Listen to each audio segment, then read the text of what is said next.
बिस्मिल्लाहिर्रहमानिर्रहीम। अस्सलाम वालेकुम वीवर। आज हम नराला टेस्ट के किचन से लेके आ रहे हैं बहुत ही मज़ेदार और टेस्टी से पकोड़े लच्छेदार।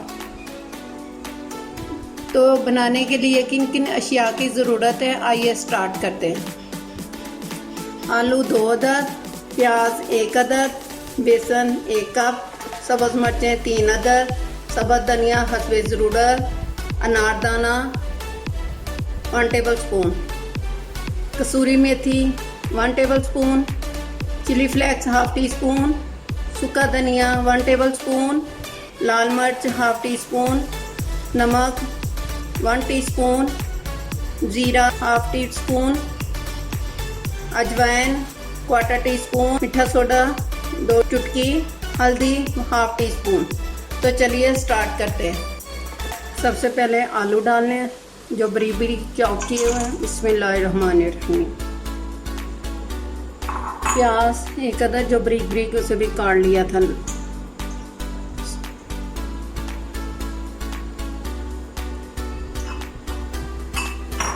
सब्ज़ मिर्चें, अनारदाना धो के साफ करके इसे डिप कर लिया था पानी में, सब्ज़ धनिया, बेसन,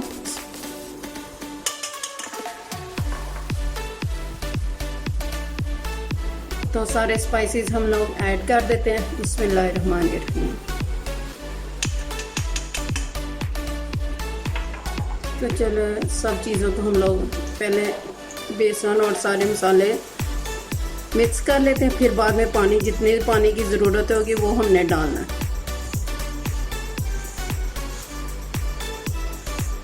नमक और मिर्च लाइट रखनी चाहिए क्योंकि सब लोगों का बीपी हाई हो जाता है आजकल।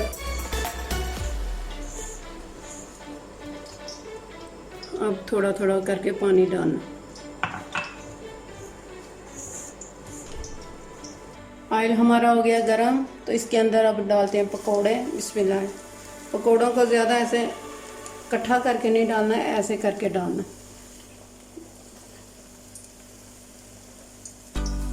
क्योंकि वो फिर अंदर गिल्टी बन जाती है पकोड़े के अंदर।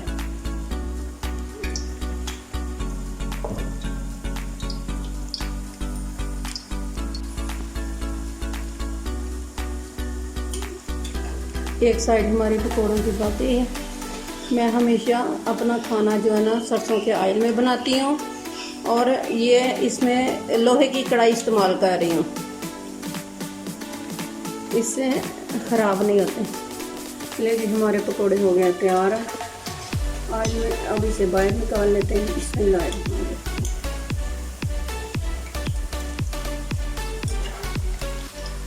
ज़्यादा जलाना नहीं, सरसों का ऑयल जो है वो अंदर जाके जमता नहीं है और बीमारियां भी नहीं लगाता है। पहले वक्तों में लोग सरसों का ऑयल और देसी घी यूज़ करते थे। जब तक हमारे पकोड़े तैयार होते हैं, हम आलू के कटलेट्स तैयार कर लेते हैं। 1 चम्मच हमने बेसन का डाल लिया भर के, बाकी 2 चुटकी कुटी मिर्च, सूखा धनिया जो हमने उसमें दादड़ लिया है, 2 चुटकी अजवाइन, 1 चुटकी मीठा सोडा, 1 चुटकी हल्दी, 2 चुटकी लाल मिर्च, सारी चीज़ें अंदर डाल देनी है। बिस्मिल्लाहिर्रहमानिर्रहीम। थोड़ा सा पानी डालना है।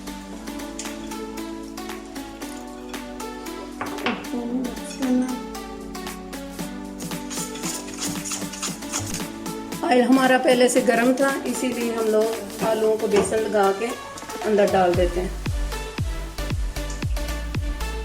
बिस्मिल्लाहिर्रहमानिर्रहीम।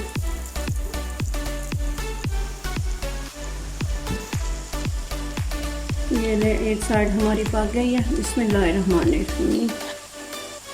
अब साइड चेंज कर देते हैं इसकी दूसरी।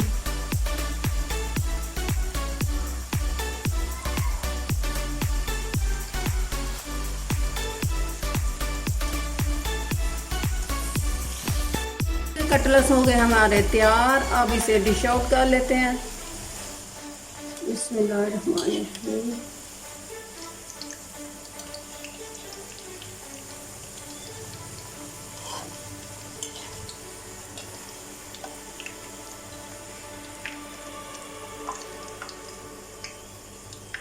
को नीचे से कर देते हैं कम। ले जी, हमारे लच्छेदार पकोड़े और आलू के कटलेट्स बहुत ही मज़ेदार तैयार हो गए हैं। अब इनके साथ हमने जो चटनियाँ तैयार करनी है वो तैयार कर लेते हैं। तो चलिए चटनियाँ बना लेते हैं। एक पैन में हमने दही डालना है। बिस्मिल्लाहिर्रहमानिर्रहीम।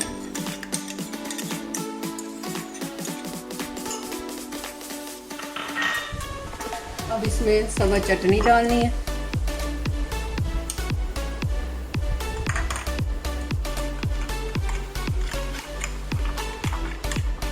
थोड़ा सा हमने नमक डाल देना है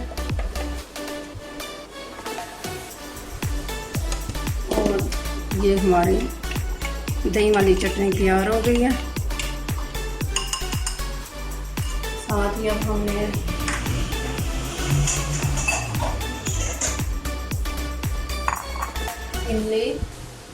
इमली का पल्प जो हमने निकाल लिया था, गुठलियाँ हमने अलहदा कर दी और ये पल्प हमने इसमें डाल दी। बिस्मिल्लाहिर्रहमानिर्रहीम।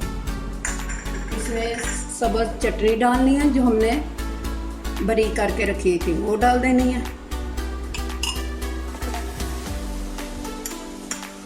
सब्ज़ चटनी डाल दी। साथ ही इसके अंदर आलू डाल देने हैं जो हमने बॉयल करके मैश करके रख लिए थे, वो डाल देने हैं और थोड़ा सा नमक डालना है। ज़रूर ज़्यादा नमक तेज़ नहीं करना। मैं पहले भी बोल रही थी कि आजकल सबके बीपी शूट कर जाते हैं, इसीलिए मैं नमक और मिर्च कम ही यूज़ करती हूँ खानों में। ये लें, ये हमारी दूसरी चटनी तैयार हो गई है जो बहुत ही मज़ेदार और टेस्टी है।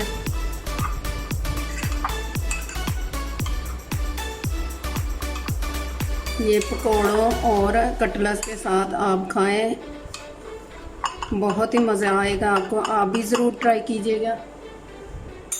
ले जी, केचप अगर आपने यूज़ करनी है तो वो आपकी मर्ज़ी, आप कर सकते हैं। मैंने तो 2 किस्म की चटनियाँ अपनाई है। आलू और प्याज के लच्छेदार पकोड़े बनाए हैं, कटलेट्स बनाए हैं जो बहुत ही मज़ेदार और टेस्टी बने हैं। आप भी ज़रूर ट्राई कीजिएगा और मुझे अपने फीडबैक में बताइएगा। सी यू अगेन। अल्लाह हाफिज़।